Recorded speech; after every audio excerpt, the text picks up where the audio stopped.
Welcome, listeners, but take heed. We will say whatever we need to share our knowledge, thoughts, and joy, and even things that do annoy.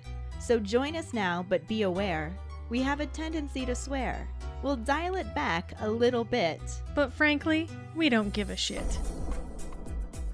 Welcome to Just Keep Rolling, a Harry Potter book movie compare and contrast podcast. I'm Keighty, that's Ellen, and we are super excited because our resident Brit crossed the pond just to come see little old us. Max is currently being held hostage in my guest room, but we will let him out for some evening shenanigans with some of the other patrons, like Sarah, who's here too. It's so exciting.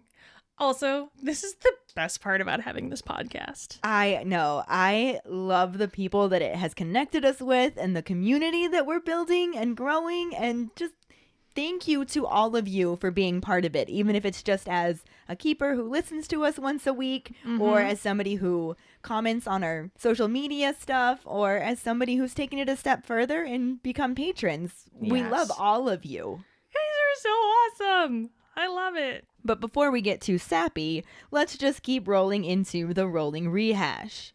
Last week we covered the first half of Chapter 5, The Order of the Phoenix, and the absolutely no corresponding film scenes, unless of course you're talking about the ones that happened this week. Yeah. Sirius shares just how happy he is to be back in his parents' house.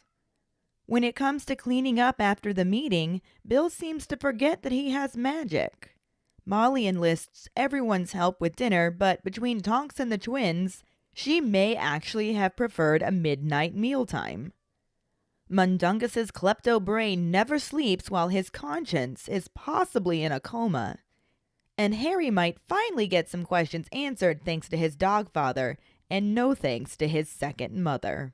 During episode 124, Crazy Great Minds, our Potter pondering was, who do you think had a worse summer? Harry Potter, who was stuck at Privet Drive with no news and a Dementor attack, or Sirius Black, who was stuck at a murder house with his screaming mother. Hey guys, Mike calling in from, actually I'm in the recording studio, so that's pretty cool. As for who had a worse summer, I'm going to say definitely Harry Potter. Definitely not because of the Dementor attack. I think he probably actually kind of appreciated a break from the monotony. But I think because Sirius was actually at least around and able to contribute his 2 cents to whatever sort of planning they were doing, I think that was a huge upside for him. I think things really started to hit the fan when the school year came along and, all the professors were back at school, all the students were back at school. He couldn't really talk to Harry so much, and things still kept happening with him outside the loop. So I think that was the worst side for him. So just for the summer, I think Sirius definitely had the better summer. But then, as usually happens, Harry had the better school year. Yo, it's Quincy, and I got something to say today. You know what really got on my nerves? You know what really grind my gears? You know what really chapped my ass? Was Harry acting like a spoiled fucking brat. That's what got on my nerves. Because at the very least, he could go somewhere. At the very least, he can get away. Him complaining about not knowing what was going on. It's not like he could have done anything. You see, that's Harry's problem. Harry wanted to be up in everybody's business. Instead of understanding that, dude, you are 15. Let the grown-ups handle the dangerous shit for right now, and you live your life to the fucking fullest. Harry wanted to be all up in everybody's business. He wanted to know what was going on. Okay, so what? Sirius knew what was going on. He couldn't do shit about it. Sirius had to stay in the house and clean. So what were you going to do with the information of knowing what was going on? What were you going to do with that information? Not a damn thing. So the fact that you are over here throwing a hissy fit and acting like you had the worst summer ever, guess what? A lot of children spent their time indoors. A lot of children spent their time wandering around, not knowing what was going on. I did, and I grew up perfectly fine. That's all I'm saying. Harry needed to get a reality check, and he needed to get it now, because a lot of his problems would have been avoided if he would have just minded his own fucking business. Hey guys, it's Jackson. So who had the worst summer, Harry or Sirius? I'm going to have to go with Harry on this one. I mean, look, it sucks for Sirius that he was stuck in a place that he hated, that reminded him of the fucked up family he came from. But he was still a vital part of the order. He still participated. He was still told what was going on. Harry was stuck with nothing, no news, not being allowed to know what's going on, all on Dumbledore's orders. I mean, yeah, we hear Dumbledore's reasoning for it later on, but at this point we don't know that, and Harry's just been stuck and not knowing stuff that he had a right to know. So, yeah, Harry had the worst of the summers. Hi, Ellen and Keighty. This is Ashley with this week's Potter Pondering. Who had a worse summer, Sirius or Harry? And just me being the adult that I am, I'm going to say Harry, because on a comparison of worst days and bad days, this has to be the best experiences for Sirius as opposed to some of his worst days, which was Azkaban. Come on now. But for Harry, this is the same shit as summer he been having, plus getting choked out by Vernon till he had to fucking subconsciously magic himself out, attacked by Dementors, almost getting expelled, pretty much thinking you're expelled at this point anyway. Worst summer for Harry. One of. Come on now. Sirius got company. He ain't outside eating scraps like a dog. He ain't locked up in there looking at the Dementors all day, every day. In all actuality, he's living his best life possible if he want to be alive. But I digress. Hey guys, Michaela here for this week's Potter Pondering. So the question was, who had the worst this summer? Was it Sirius or Harry? I reckon Harry because, he was stuck at Privet Drive first.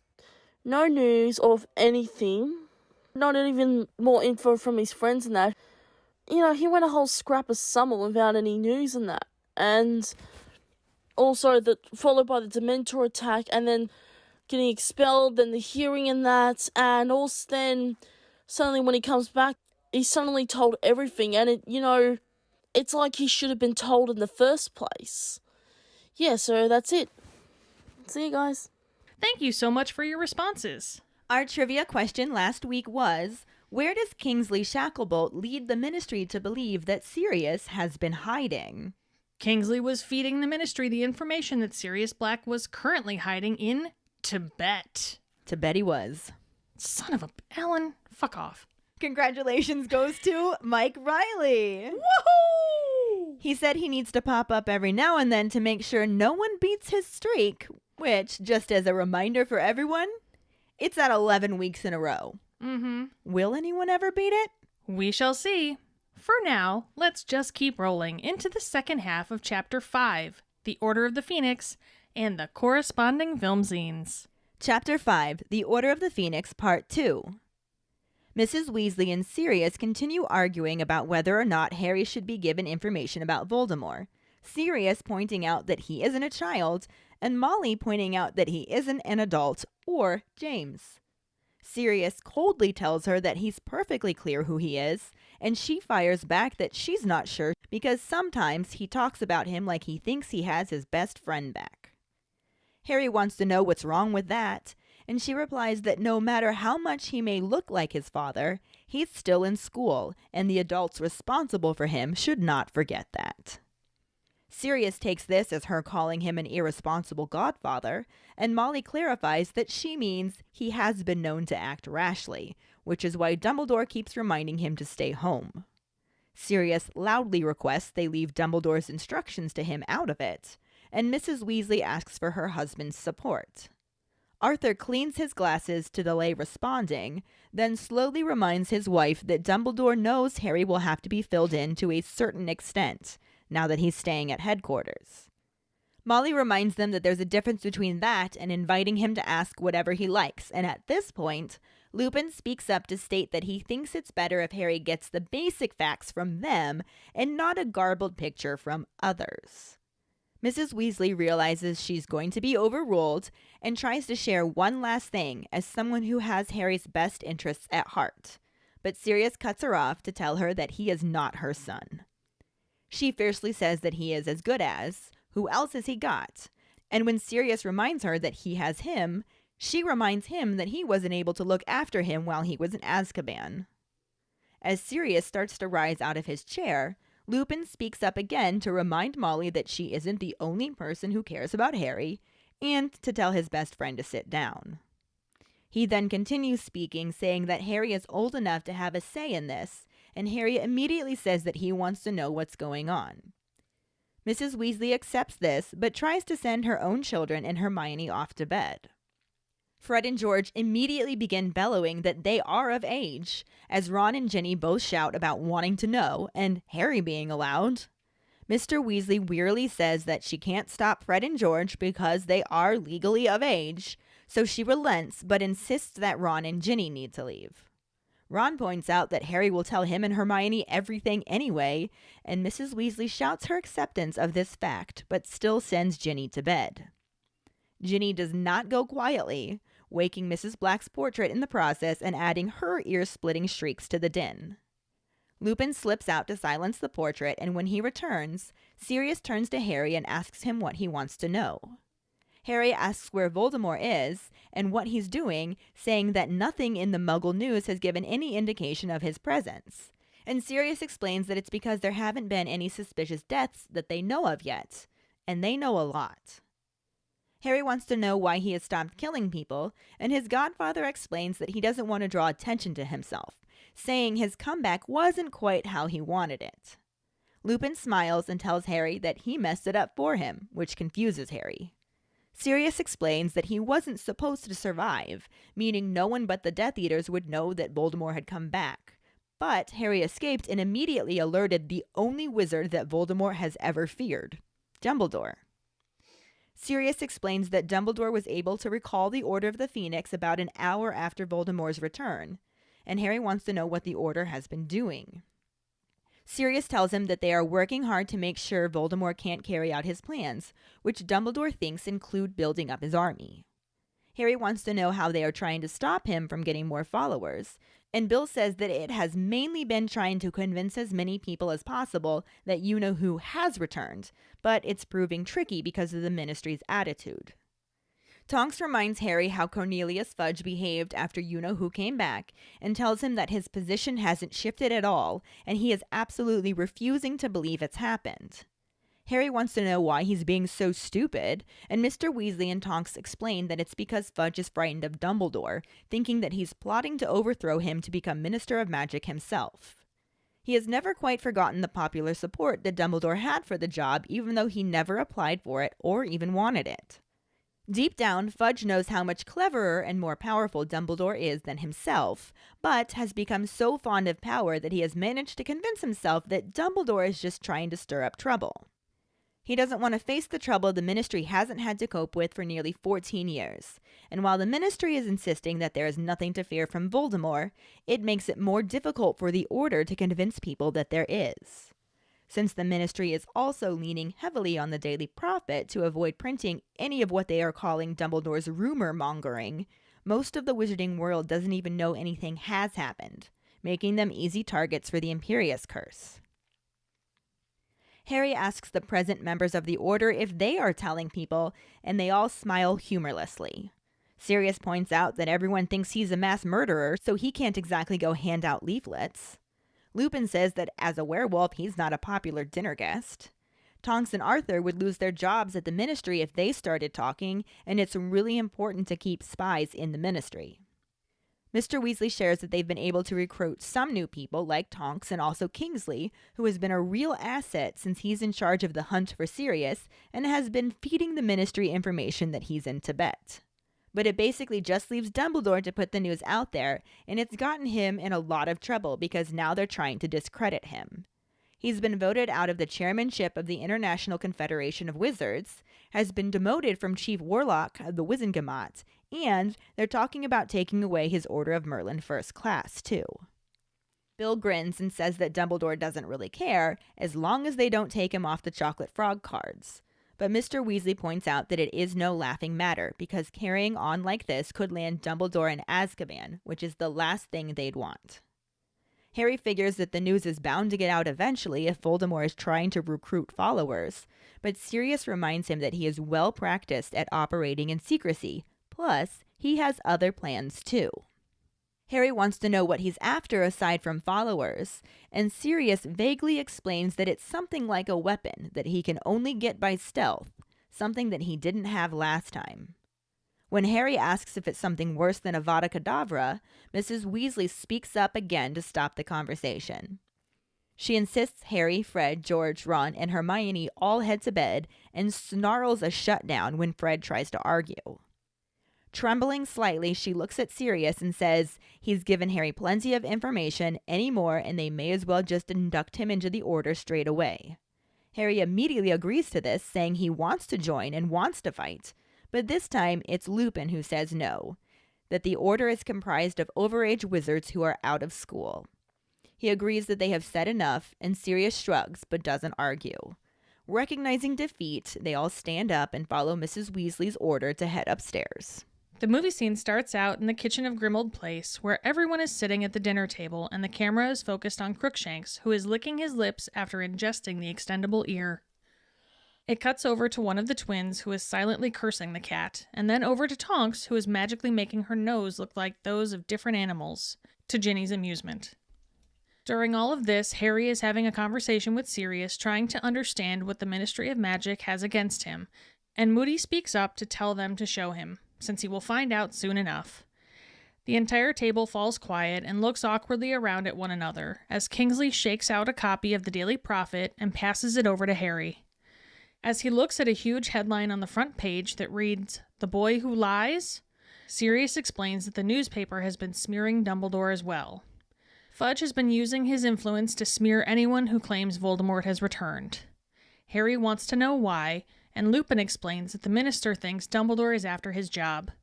When Harry says that's insane, Lupin cuts him off to tell him that's exactly the point. Fudge isn't in his right mind. It has been twisted and warped by fear. He continues explaining that fear makes people do terrible things, and the last time Voldemort was in power, he nearly destroyed everything they hold most dear.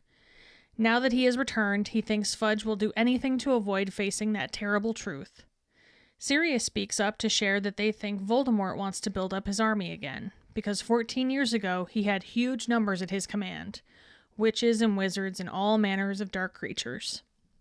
They know he has been recruiting heavily, and the Order has been attempting to do the same. He begins to mention that gathering followers isn't the only thing that Voldemort is interested in, and though Moody clears his throat, Sirius continues to speak, saying that they believe he is after something. Mrs. Weasley stops chopping vegetables and stares at Sirius, as Moody warningly says his name. Choosing his words carefully, Sirius says that it is something he didn't have last time, and Harry asks if he means some kind of weapon. At this point, Mrs. Weasley sets down her knife as she says no, walking over to Harry to take the article away from him and admonish Sirius for giving him too much information, since he is just a boy. When she says that if he says much more, they might as well just induct him into the Order straight away, Harry bursts out with, "Good, he wants to join. If Voldemort is raising an army, then he wants to fight." Sirius sits back in his chair, pleased with these words, and tosses his godson a slight wink. The best that I can say about this section is that it loosely corresponds. Yeah. We did the best we could to line this part up. Like we said last week, some of the things that happen in this section of the movie actually happen in the first half of the book chapter, but I mean, it was impossible to split and keep them perfectly lined up because of the way they had significantly streamlined this movie scene.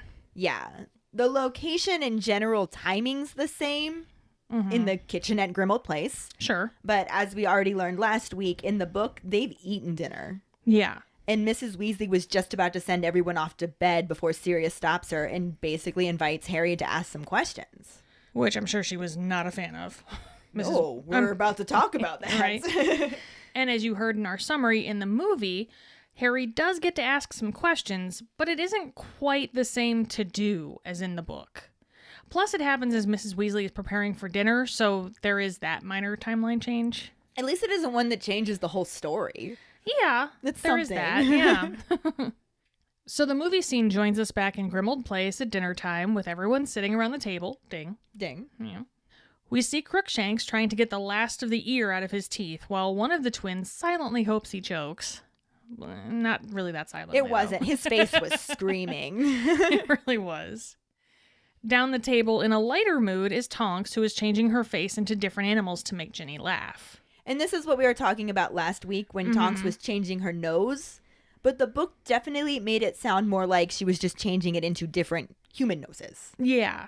Like, not specifically animals. It was like a pig nose, not a pig-like nose. It was a pig nose. It was a pig nose and then a duck beak. bill. Yeah, like... But sure, okay. You kind of got the gist in there. Why not? Yeah. I mean, considering they never actually said what Tonks is. Yeah. That's about the closest that you got was, oh, look, she can change her face. It was more like an Easter egg than it was an actual storyline. Right. It had nothing to do with anything. Do with It was anything, just meh. exactly.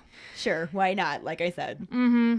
Meanwhile, Harry is having a conversation with some of the Order members, trying to understand what the hell is going on, because the Ministry didn't hate him last year. Like, he was in his own mind for a while, but he was pretty sure the Ministry didn't fucking hate him. At least not publicly. Yeah, exactly. Moody finally cuts in and tells them to show him, seeing as how he's probably going to find out sooner or later. And it'll be more than likely sooner. Yeah. You know? Once you go back to school, kids talk. Oh, he's not even going to make it to the train before he Right. finds out. Exactly.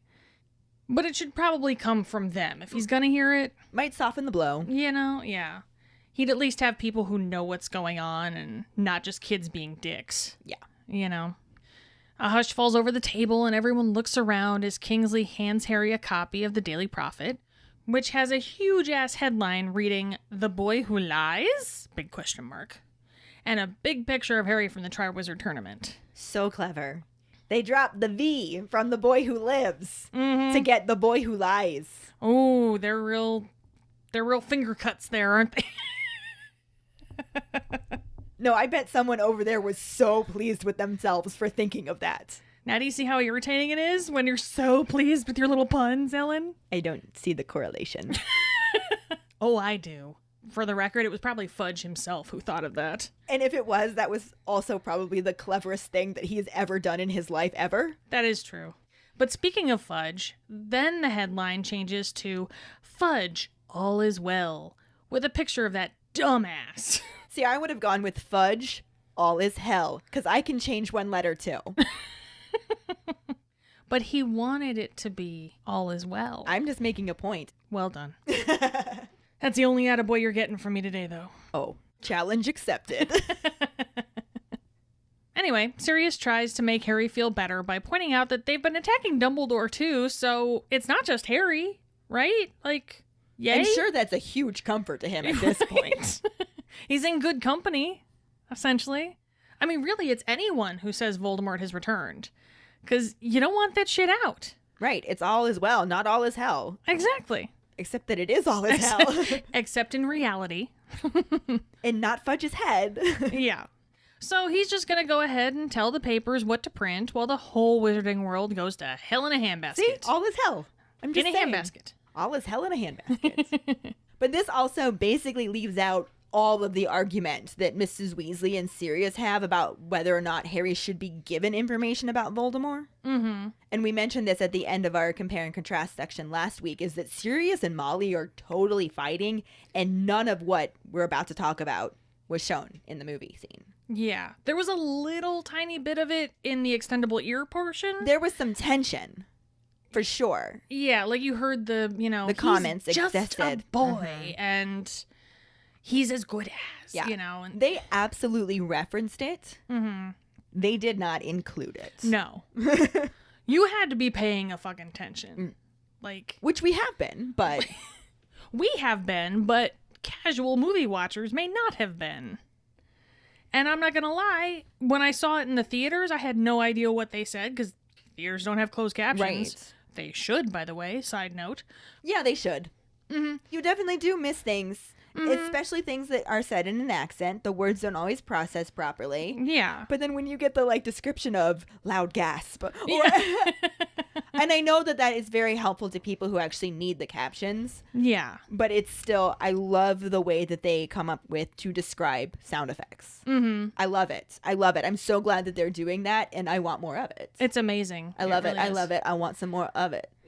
We also need more of Molly and Sirius fighting, because there are some low blows in this scene in the book that, like you said, we got hints of it in a previous section, but You don't this get moment, Yeah. the fight, like, yes, at the end, Molly tells him to stop, but she never once speaks up before then to criticize Sirius directly the way that she does in the book, because the thing that kicks it off is Sirius telling her that Harry's not a child. And we did hear that in the movie. It was a side note, not a plot Yeah. note. But Molly's response is what starts to show us what she really thinks of Sirius, because she's just like, he's not an adult either, and he's not James. Yeah. Which, I mean, she just flat out called him a little twitched in the head. Yeah. And maybe he is. And maybe not even that, but just reminding him, like, Your best friend's dead, dude. yeah, It was a low blow. this isn't your best friend. Your best friend's gone, guy. And you need to accept that. And maybe she thinks she's dealing like a truth bomb and it's in his best interest. But really, Time and place, Molly. yeah. She just kind of went extremely mama bear on him. Yeah. And it was, I think, pretty hurtful, actually. Oh, definitely. And I love Mrs. Weasley, and I understand where she was coming from because she's protecting Harry. Yeah. But so is Sirius in his own way. Right. And I think that that gets across in this section. Yeah. Because Sirius is just like, I know perfectly well who he is. Like, you don't need to say shit like that to me. And she's like, I'm not sure you do, because sometimes the way you talk about him, it's like you have your best friend back. And you know what? The movie tried to portray that as well, which we'll talk about later. They did. Well, also, Sirius has seen Harry in a totally different way, too, up to this point, than Molly has. Yeah. Molly has always been the mother figure to him. Molly has always seen him as, you know, her other boy. Yeah. Her son. Where Sirius was literally rescued by him, like the first time they actually really met. There is definitely a lot more equal footing between these two You than there know? would be between mother figure, son figure. Sirius was introduced to a boy who could hold his own against 3 grown wizards. Yeah. Sirius knows how badass Harry is. Yeah. He gets it. Sirius has seen what Harry can do. Molly hasn't, and so she has mom goggles on. Yeah. Even being told what Harry can do, It's doesn't not the process. same. No, it's not the same. all she can think is he shouldn't have to do things like that. He's a kid. Which, you know what? She's not wrong. She's not wrong. However, he is too deep in this. He is not a normal kid. No. I almost would kind of be like, worry about your other kids, Molly. Yeah. And Harry's also over there just like, well, what's wrong with that? Yeah. Where's the issue? I have very few things in life to look forward to at this point. Like, can I just have my father's best friend as my best friend? Like, Yeah. hello? Can I just be Funkle Sirius, for fuck's sake? Dog father serious? Come on, man. And we'll even talk about this a little bit later, how Harry is beginning to see Sirius as a mixture of father and brother. Yeah. Like, there's a familial bond there. Sirius, I feel like, represents hope to Harry. Right. I mean, he thought he had nobody. He thought he had no legit family. Sirius is the closest thing he's come to legit family. Yeah. Someone who knew his parents. Someone who knew him as a baby. And Harry is just... He might have dog son goggles on for himself, you know. Yeah.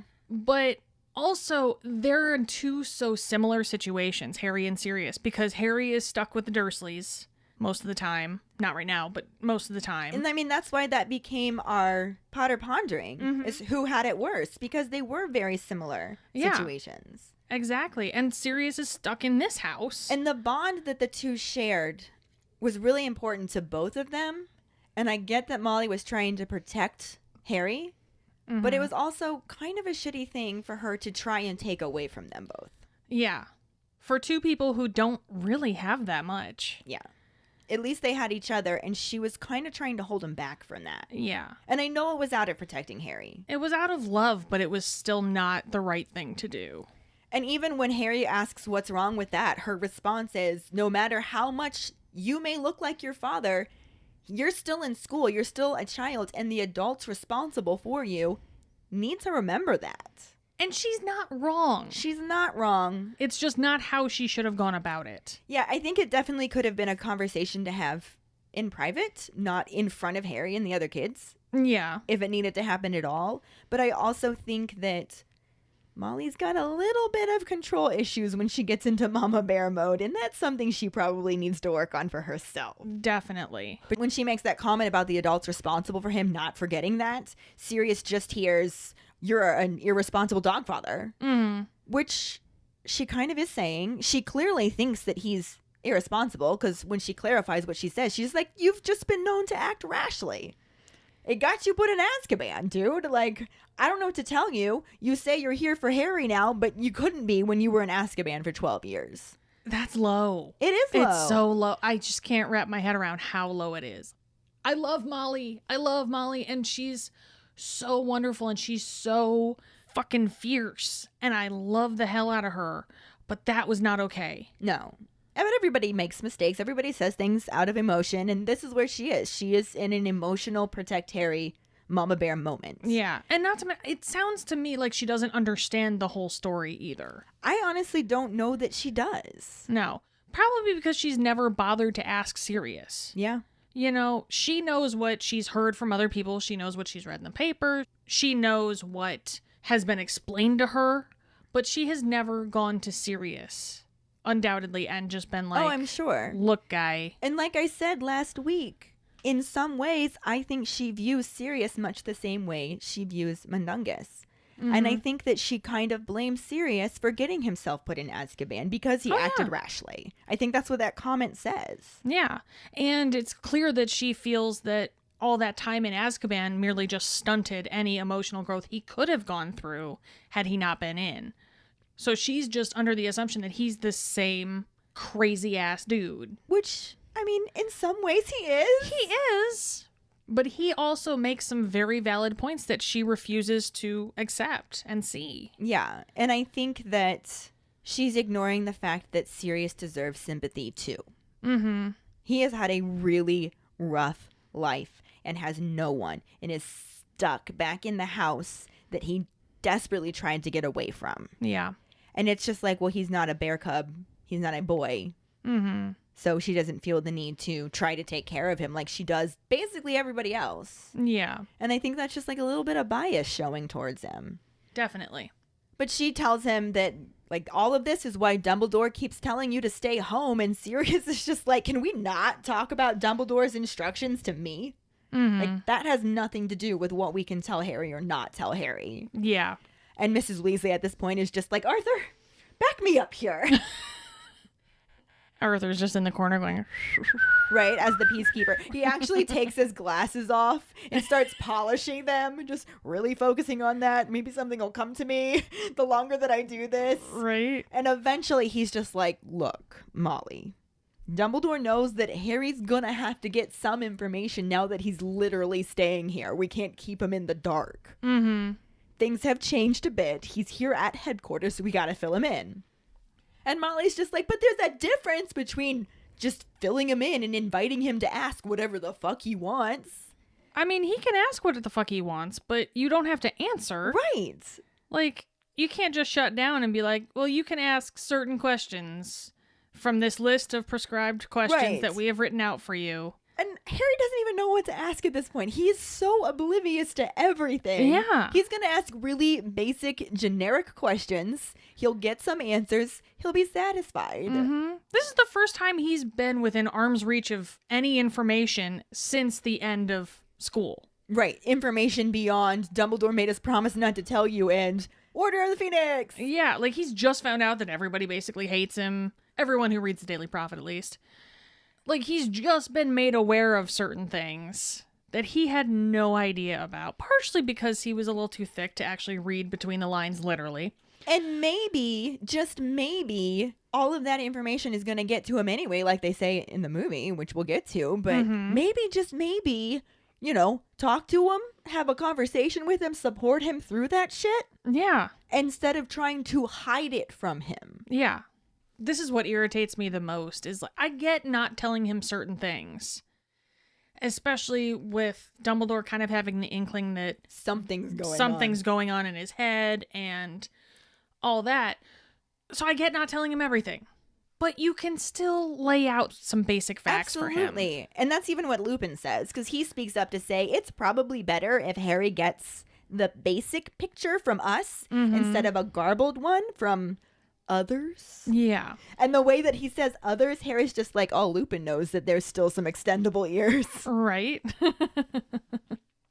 Lupin knows what Crookshanks was snacking on, in the movie at least. And this sentiment is kind of seen in the movie because Moody made that comment about showing him the newspaper. Yeah. Because it's better he hears it from them. Yeah. But it's still quite a bit different. As per usual. But Mrs. Weasley's just like, well, it's obvious I'm going to be overruled.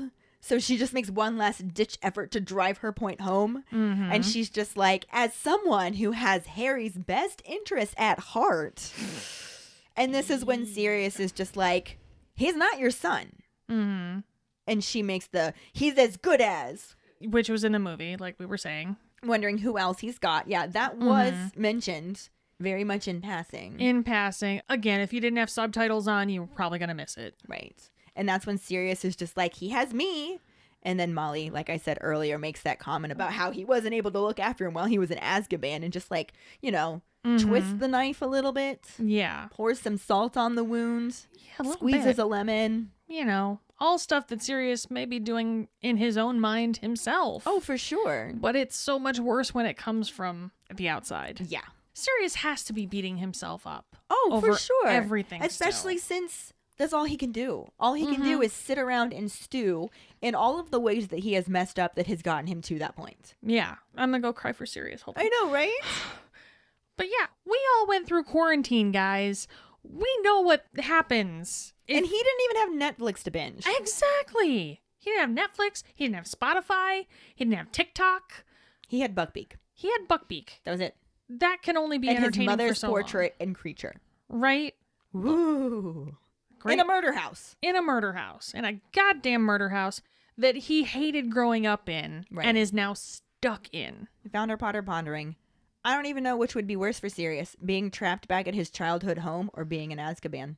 You know what? Which one would be worse for him? Which one sucks more happiness?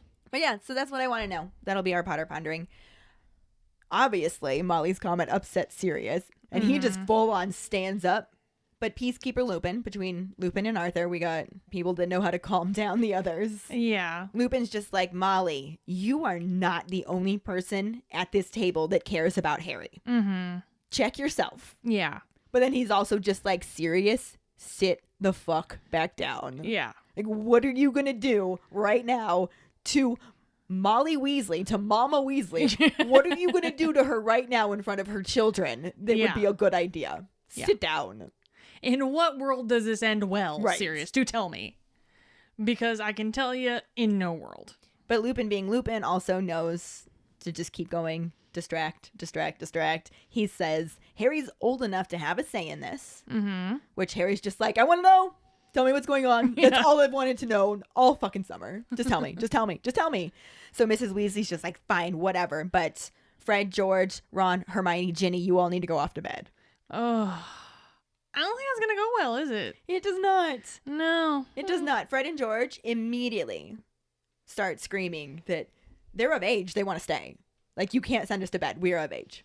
But can she, though? She can try. Yeah. She certainly does.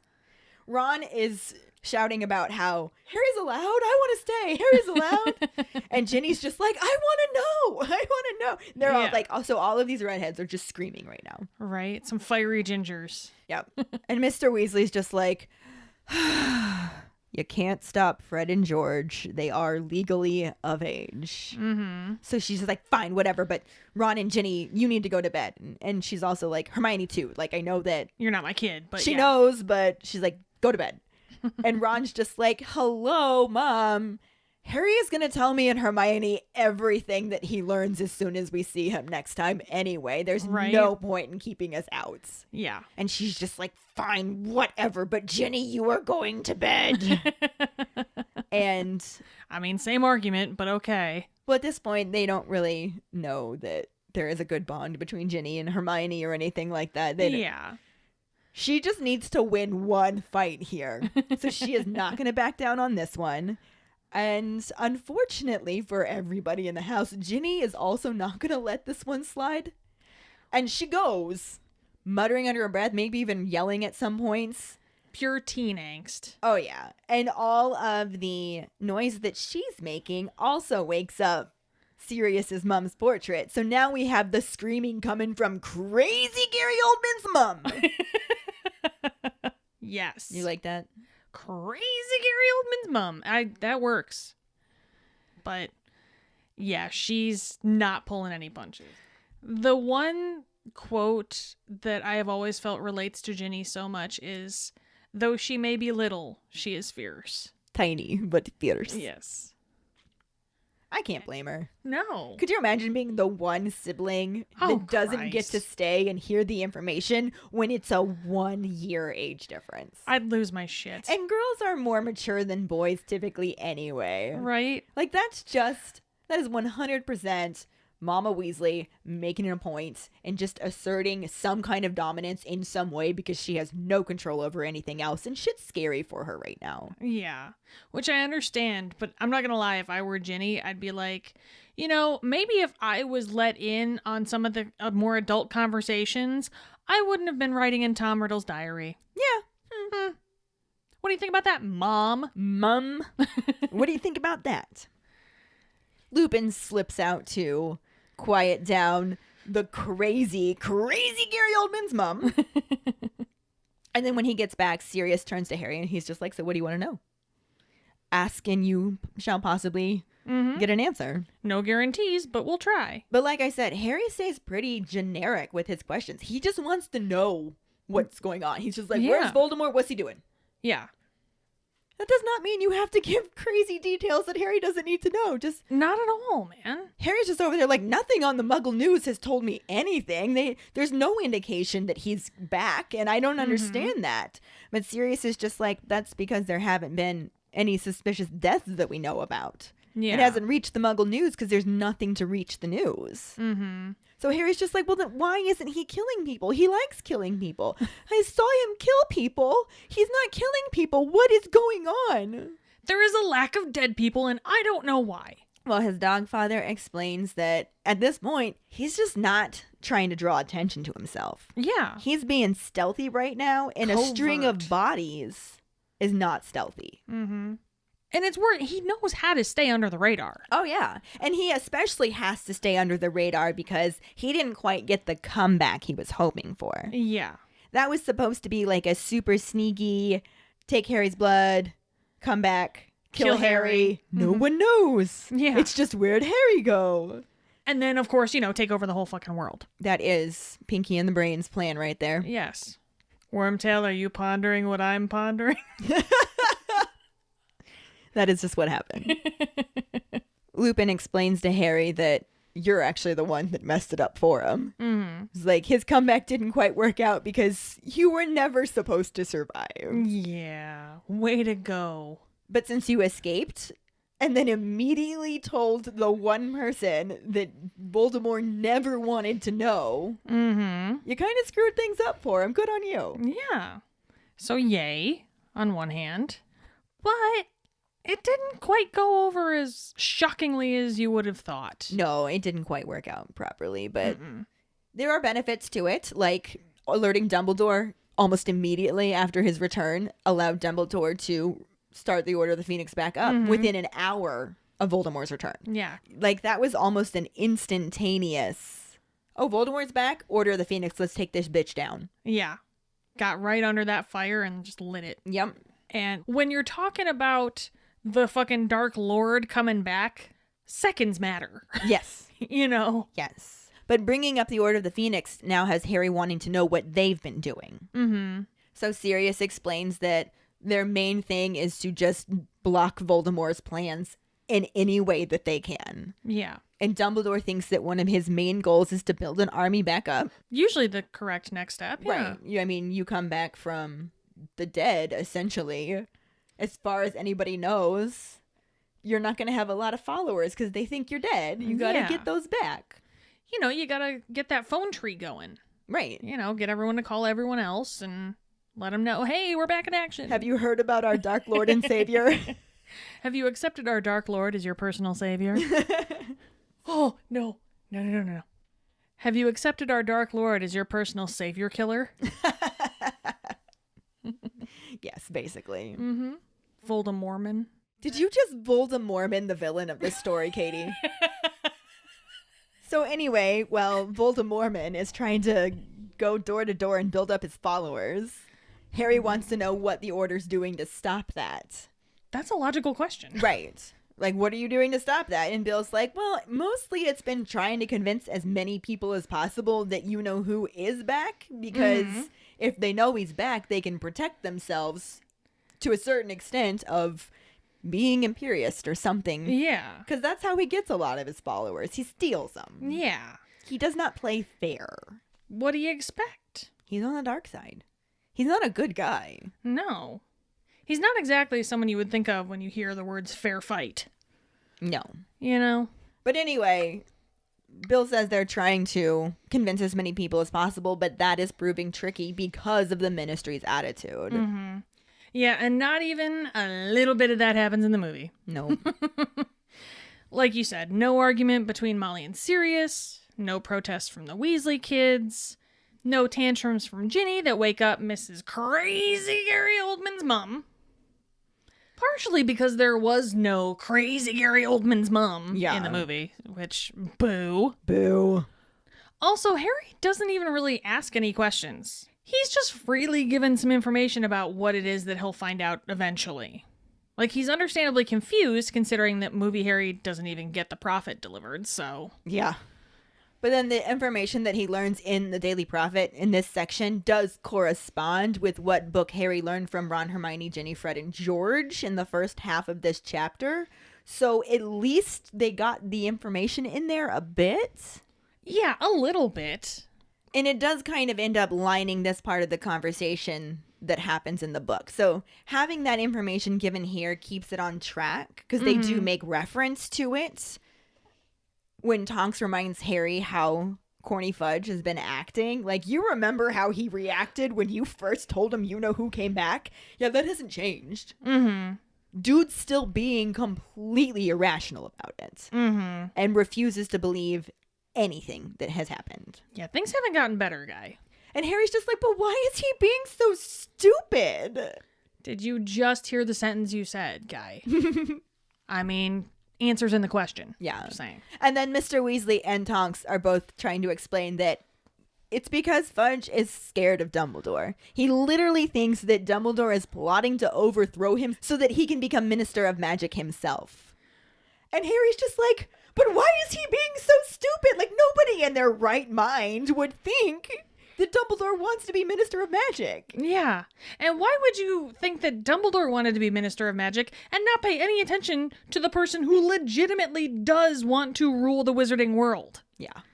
I feel like even if Harry were wrong, that would be something I would at least want to check on. Right. Do you know what I mean? Right. Just for safety's sake. You know, maybe take the news that the world's worst dark wizard has returned seriously and then be relieved if he's wrong. Mm-hmm. Exactly. That is the literal definition of better safe than sorry. Prepare for the worst, hope for the best. Right. Come on. Except if you're Fudge, in which case you pretend the best is already there and prepare yourself for a situation that makes no goddamn sense. There you go. But he also is just super insecure because when he was first elected as the Prime Minister of Magic, everybody actually wanted Dumbledore to do it. And Dumbledore was just like, no, I'm good. Yeah. So he had a lot of popular support. Yeah. That on some level, Fudge is just like, I would not have this job. Like, all Dumbledore needs to be like is, you know what, I changed my mind. Fudge is a moron. I will be Minister of Magic. And everybody would be like, okay. Yeah. And then Fudge just gets cast aside. And that insecurity isn't based in nothing because he knows. Yeah. He knows what Dumbledore is. He knows what he's capable of. He knows how clever he is. He knows he used to always ask him for advice. Mm-hmm. He is well aware that this wizard is a billion, gazillion, trillion times more competent than he is. But I can't let anyone else know that, of course. So No. we have to make Dumbledore crazy as fuck. Dumbledore's just trying to stir up trouble. I'm the clever one. Mm-hmm. Listen to me. Me. I'm the Minister of Magic. Me? But I think it's also not just insecurity. I think it's just also that fear of knowing what it was like 14 years ago and not wanting to deal with that again. Yeah. Which is definitely what the movie projects when Lupin tries to explain that Fudge has just gone fucking cuckoo bananas and thinks that Dumbledore wants to take over shit. Yeah. Harry points out that this is insane. Ding. And Lupin's just like, yeah, no shit. Boy's going nuts. He's cray-cray in the hay-hay. He should be sharing a room at St. Mungo's with Lockhart right now. Dude has lost it. Lost it. However, last time Voldemort was up and kicking, shit was bad. Like, really bad. You owe me a Coke. So Fudge is just going to ignore all the bad stuff because he doesn't want it to get Voldy bad again and seems to be under the delusion that if he just denies it, it will go away. And I'd say that is a ding, like you said. Mm-hmm. Plus, the book chapter also mentions that the ministry is leaning heavily on the Daily Prophet to avoid printing any of what they're calling Dumbledore's rumor mongering. Mm. And I think the movie definitely got that point across. Oh, yeah, for sure. It also mentions that as a result, most of the wizarding world doesn't even know anything has happened that makes them easy targets for the Imperius Curse, which is how Voldemormon recruits. Yes, exactly. One of the ways. Yes. Aside from going door to door. So, Ding dong, Imperio. so Harry's just sitting there like, but you're telling people, right? Mm-hmm. Like you said, you're trying to inform people, so you guys are out there telling people that Voldemort is back, right? Right? You guys are covering some ground, yeah? Sirius is just like, well, everyone thinks I'm a mass murderer, so I can't really just start going and handing out leaflets. Mm-hmm. And I just love that vision of just like Sirius ringing doorbells and just being like, Voldemort's back, and they're just like, Sirius Black! Standing outside the leaky cauldron with like pamphlets and shit. Just, have you heard the news? Have you heard the news? Dark Lord's back. Pass the word. And then on top of that, Lupin's just like, well, I'm a werewolf. Mm-hmm. So people don't like my kind or trust my kind. Yes. Not exactly a popular dinner guest. And again, you have that vision of like Lupin going from door to door, knock, knock, knock. Yeah. Have you heard about the Dark Lord? And they're just like, werewolf! But they also point out that Tonks and Arthur, since they work, and Kingsley too, even though he's not actually mentioned in this moment, Yeah. but they'd lose their jobs at the ministry if they started spouting all of this stuff out. And they need to be at the ministry because it's important for them to have spies there too, because Voldemormon does. Of course. And then Mr. Weasley does share that they have been able to recruit some new people like Tonks and Kingsley, who especially has been a real asset because he's in charge of the hunt for Sirius, being an auror that he is. That's so fitting. And he's just like, I hear he's in Tibet. We should go look in Tibet for him. Which was our trivia question. Yep. But anyway, basically the only person left that can actually spread the word of Voldemort's return is Dumbledore. Mm-hmm. And that's part of the reason why he's in so much trouble, because he's been spreading the word and now they're just trying to discredit him so that his word doesn't mean anything. And they voted him out of the chairmanship of the International Confederation of Wizards. Mm-hmm. He's been demoted from Chief Warlock of the Wizengamot. And on top of that, they're like, you know what? You know what'll really do it? Let's take away his Order of Merlin First Class. That's like half his name right there, Ellen. I know. I know his full name. Professor Albus Percival Wulfric Brian Dumbledore, Order of Merlin First Class, Headmaster of Hogwarts School of Witchcraft and Wizardry, Supreme Mugwump of the International Confederation of Wizards, and Chief Warlock of the Wizengamot. They took away the last two, and now they're trying to take away his actual Order of Merlin First Class. He would just be Professor Albus Percival Wulfric Brian Dumbledore, Headmaster of Hogwarts School of Witchcraft and Wizardry. That's it. That sounds so short. I know. I didn't even run out of breath saying that. Poor Dumbledore. Although Bill is just like, but he says as long as they don't take him off the chocolate frog cards, he's fine. You know what? He's got his priorities, and that's the important thing. That is the important thing. Although Arthur's just like, this is not a laughing matter, Bill. And Bill's just kind of like, you gotta laugh or you're gonna cry. Yeah. But Mr. Weasley's concern is that carrying on the way he has been could literally get Dumbledore arrested, and the last thing they want is for him to be in Azkaban. Although, knowing Dumbledore, he's just like, I could break out, of course, but we'll get to that too. Oh my god, I love Dumbledore so much. And Harry's just sitting over here like, but if Voldemormon is trying to recruit followers, the news is bound to get out eventually. Theoretically, yes. However, Dogfather reminds him that Voldemort is well practiced in operating in secrecy. Yeah. And he has other plans too. Dun dun dun. This is fairly similar to the movie. So, Yay! dingy kind of thing. Dingish. Dingish. Ding adjacent. Sirius points out that the last time everything went down, Voldemort had huge numbers because there were a lot of dicks. And not just witches and wizards, but like super bad guys. Like the worst of the worst creatures you can imagine. All the baddies. All of them. All the baddies. So he's looking to do that again, and he's out there with some good old Uncle Voldy posters telling the assholes that they can just be all the assholes they can be. We want you. We want you. We want you. We want you as a Death Eater. No. Voldemormon. But yeah, and the Order is trying to do the same, but there's other shit going on as well. Sirius starts to mention the gathering followers isn't the only thing that Voldemormon wants to do, and Moody clears his throat in an obvious attempt to get Sirius to shut the fuck up. Like, fuck off. Stop it. On the Egret say. Shut the fuck up, guy. Which is the closest that it got Yeah. to there being any indication that maybe no one wanted Harry to get this information. Right. Until the end. Yeah. But that doesn't matter because Dogfather is just feeling a bit more chatty at the moment. Yeah. And he continues on saying that they think he's after something, which, I mean, yeah, no shit. Yes, thank you for that incredibly vague description of he's after something. Yeah. Really? Of course he is. Aside from followers? A nose, maybe? I mean, he's probably after a lot of things. Yeah. It's Harry for sure. definitely Harry. A way to kill Harry. Like, there's a lot of shit that the man can be after. Yeah. But at this point, Mrs. Weasley, who is chopping vegetables, just stops. And she's like, Guy, you need to shut the fuck up. And Moody just warningly is like, Serious? Serious.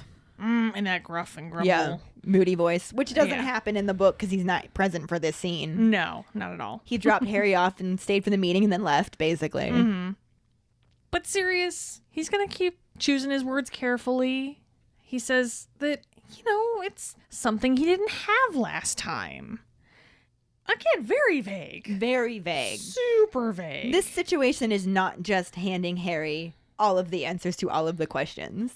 And the vagueness is just ramping up Harry's meddling. Oh, yeah. Metal activate. Yeah. Oh, my goodness.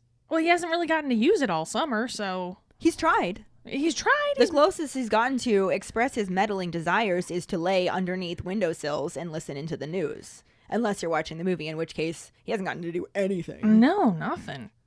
So Harry's like trying to play like the $25,000 pyramid, and he's like, things you would dress a monkey up in. 20 questions. Like,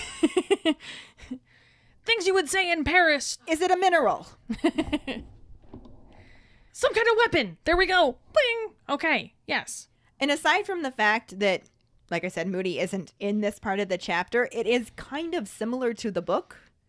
Because Harry wants to know what Voldemormon is after aside from followers, and Sirius vaguely explains that it's something like a weapon, also saying that something he can only get by stealth, something he didn't have last time. So we're dingish here as well. This is ding adjacent. Yes, definitely. And then Harry's just like, is it something worse than Avada Kedavra? And this is just the last straw for Mrs. Weasley. You bring up killing curses around her children, and she's just like, nope, Yeah. done. Shutting down the conversation. Shop is closed, children. And she tells all of the kids to go to bed, which, of course, Fred tries to argue. He's like, Of you course. can't boss us around. We're of age. And she's like, watch me.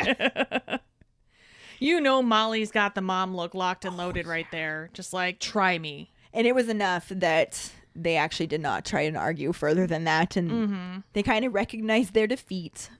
And then she looks at Sirius and it's like, that's plenty. We're done here. Any more information and you may as well just induct him into the order. Yeah. And similarly, though not quite in the same angry fashion in the movie, Mrs. Weasley sets down her knife and says no. I would just half expect her to just stab it into the cutting board. I Right? mean, she was not happy, but That's what I would have done, man. But she's just like, no, this isn't happening. She takes the article away, and she reminds Sirius that he's just a boy. this Quit is too- telling him shit, This dude. is too much information. This is too much, man. If you tell him anymore, you might as well just give him the oath or whatever they do to induct into the order and just share all the fucking secrets with him. Which, that's another ding. That's- it's yeah. pretty similar. Mm-hmm. And Harry's just like, yeah. Mm-hmm. But and, like in both, he really does this. But in the book, especially, he's just like, yeah, I want to join. I want to fight. Yeah. And it's actually Lupin who speaks up and says no, that the order is for overage wizards. And Fred and George are like, ah! And Yeah. Lupin's just like, who are out of school. And he tells Sirius also, I think we have said enough. And Sirius is just like, whatever. But he like shrugs his shoulder, but he doesn't argue anymore. Yeah. He just lets it go. And Harry's just like, lost my allies. Mm-hmm. We really have no choice but to follow Mrs. Weasley's order and go up to bed. So that's where the book chapter ends. Yeah. And in the movie, same exact thing in the book, and Harry's just like, good, I want to join. If Bring it Voldemort's on. building an army, I want to fight. Yeah, bring this shit on. I want to be in on this. And Sirius is just kind of like sitting back like, yeah, see? Told you. See? Huh. He wants to do it. That's not me. He said it. It's him. You heard him. Just You heard say the man said. That's what the man said. You heard what he said. And he looks over at Harry and he gives him like this wink, which I'm not going to lie is sexy as fuck. Oh, dear God. Sexy Gary Oldman. Oh, my Lord. Now that I got to go take a cold shower, that's where we end the movie section for this. And Harry's never actually told that he can't join the order. It's just It ended just cuts there. off. Yeah, it just ends it. Which, okay, fine, whatever. I mean, Yeah. obviously, we know from the rest of the movie that he doesn't join. So. Right. And it just ends on that sexy, sexy wink. And it's Yeah. just, It's just a little twitch of the eye. Oh, God. Fuck. Sorry. Can't get Speaking talking about of that sexy, sexy wink, though, why don't we talk about Whew. the slightly more mild-mannered Gary Oldman returning as Sirius Black? it. Let's do, please. Oh, good Lord. I just love how he embodies every character he plays. Yeah, he's amazing. And there's just something from the moment that Harry goes running up to him to hug him, he was serious. He was, and he just projected the absolute right. Like, he just exuded from every orifice Sirius Black. He didn't have to say anything, just the way he sat in the chair, just the way he gave that wink. Yeah. He had that cocky arrogance that you expected to see from Sirius Black, Yeah. especially since he's had some time away from Azkaban to get his shit back together. Yeah. And you got to think, too, this is probably one of the proudest moments he's had with Harry. It's all just right in his expression. And he's just like, really? You sure he's not James? I'd say my biggest disappointment is not even his fault.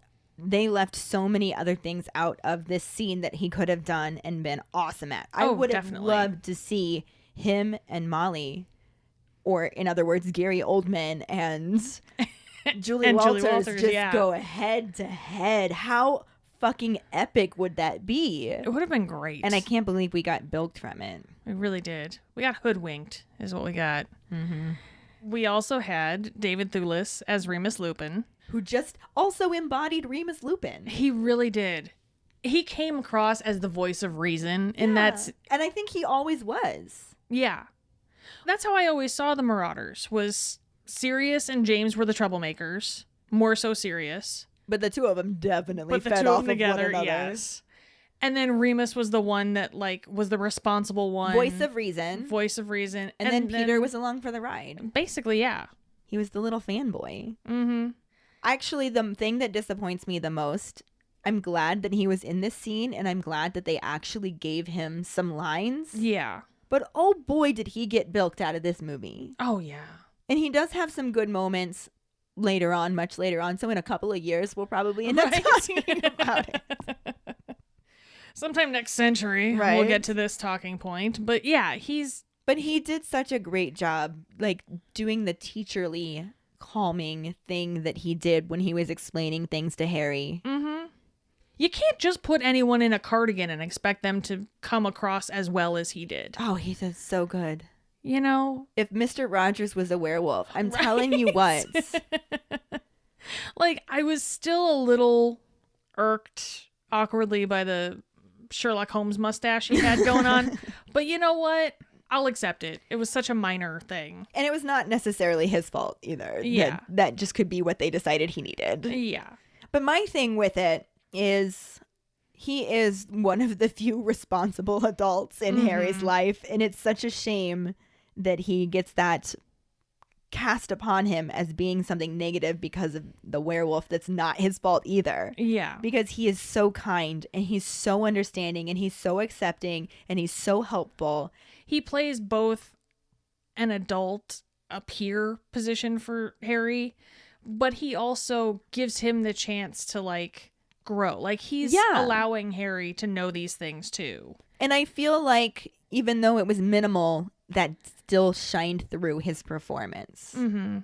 Definitely, yes. And it makes me so mad that we couldn't get more of that. Mm-hmm. Because they do have a very special bond, as we learn more about later in the books anyway. In the book, yeah. So obviously we'll end up talking more about it. But that is pretty much it for our actors. Yeah. There's a few other people in this scene. Some we've already talked about. Some have better moments next. So yeah, we're just going to hold on to it until then. Because why talk about someone who hasn't done anything? right. It's not much to talk about. Exactly. But that'll bring us to this week's Potter Pondering, which do you think was worse for Sirius? Being locked up in Azkaban or cooped up at Grimmauld Place? Find the post on our Facebook page and share your thoughts. Or call us at 216-526-6792 and leave your response as a voicemail. Make sure you start off telling us your name and then go into your answer. Don't forget, you can also stitch your response on TikTok. The Ban or the Murder House. Let's hear it. We really look forward to reading, hearing, and seeing them. This will bring us to our sorting hat story, which is from Sarah Baines Miller, who is currently at my house. She writes, according to Pottermore, I'm in Gryffindor, though I think I should be in Ravenclaw. My Patronus is a wild rabbit, and my wand is spruce wood with a phoenix feather core, 10 3/4, and surprisingly swishy flexibility. My love of Harry Potter began a little late, in college. My baby sister really missed me. She begged me to read this cool new book she was reading so we could talk about it over the phone. That book ended up being Harry Potter and the Sorcerer's Stone. Since that infamous day in 2004, I have reread the series 19 times. Currently, I'm on my 20th reread of the books, but that's because I got super drunk one night and was ranting about how JKR should just stop writing stupid stuff on Twitter and start rewriting the books from different characters' points of view. Well, one thing led to another, and my BFF dared me to rewrite all of the Harry Potter books, chapter for chapter, from Hermione's perspective. And because I'm a spiteful and stubborn person, I'm doing just that. I've rewritten the first 3 books, and I'm starting the 4th. I'd like to thank Just Keep Rolling Podcast and Rum for getting me through the time turner. I love Sarah. She's so talented, too. She's so talented. She's so fucking funny. Oh, my God. It just makes it so enjoyable to read. And she also has this amazing grasp on Hermione's character that makes her even more real. She makes her tolerable to me, so that's an impressive thing. That's saying something. Yeah. So if you haven't had a chance to read them, definitely check them out. We shared the link to the stories on one of our Fan Art Friday posts. So you can go back through those and find the links there. Yep. And thank you so much for sharing your sorting hat story with us, Sarah. Yes, thank you very much. And if any of you other keepers out there listening would like us to read your sorting hat story on a future episode, you can email it to us at justkeeprolling@gmail.com. Let us know your house, wand, Patronus, how you got into Harry Potter, and anything else that you might want to share with us. Or you can message it to us over social media or just post it on our Sorting Hat Saturday post. This week's trivia question is, what did Mrs. Weasley find under the sofa in the drawing room? The first one who responds with the correct answer and the code word #soundslovely will get a sticker. Another way to get a sticker is to rate and review us through iTunes or Facebook. Make sure to email us at justkeeprolling@gmail.com to let us know you did, and we'll get back to you to figure out which sticker you want and where to send it. Don't forget to find us and follow us on Facebook at JKR Podcast and Twitter and Instagram at Just Keep Rolling. Following us on Podbean at justkeeprolling.podbean.com will get you the episode as early as possible and give you a leg up in answering the trivia question. Make sure to check out our website at justkeeprolling.com, and don't forget to subscribe to our YouTube channel. If you would like to help us continue creating more content, you can support us as a patron and get extra perks on patreon.com/justkeeprolling. As always, any support you can give is greatly appreciated. And join us next week when we talk about the first half of Chapter 6, the noble and most ancient House of Black, and the absolutely no corresponding film scenes. Thanks for listening. We hope you hear us again. I'm Katie. I'm Ellen. Until the next time, Just keep rolling.